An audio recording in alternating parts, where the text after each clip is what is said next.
How big of a decision is this on Grayscale? It's massive. This has been a years-long pursuit for Grayscale. Remember, it has been fighting the SEC's decision, and now it has the courts in their favor. If you look at the Grayscale Bitcoin Trust, this is the main entity that would face a conversion. This is one of the longest standing, largest trusts holding Bitcoin, in which retail and institutional investors have been able to gain exposure for many, many years now. You are looking at a discount to net asset value really narrowing here.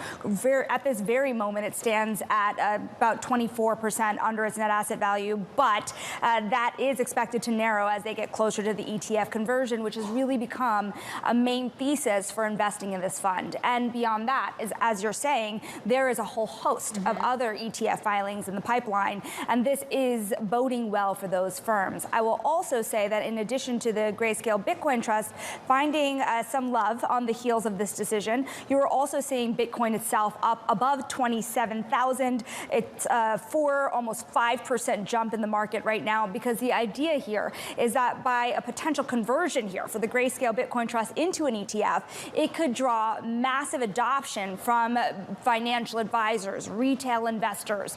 Think about how much money on the sidelines could be sitting there from the likes of the large wirehouses that could become more comfortable about putting their clients into a regulated ETF exposed to Bitcoin rather than spot Bitcoin itself. As Danny was talking about in terms of the pipeline, though, I mean, does this mean the SEC is like, well, all right, fine, you all get it, or they're still going to be case-by-case basis, and is Grayscale then different? That is the massive question here, the order, because we have seen from the other products out there linked to cryptocurrencies, the first ones out of the gate have had massive adoption by a landslide. So first out of the gate matters a lot. There's a lot of discussion about how the SEC handles this pipeline, because the idea here is not to make the same mistakes as we've seen in prior products, where the first ones out of the gate got a lot of inflows and then the other products tend to lag behind. The idea here is choice, and investor protection partially means also choice for investors.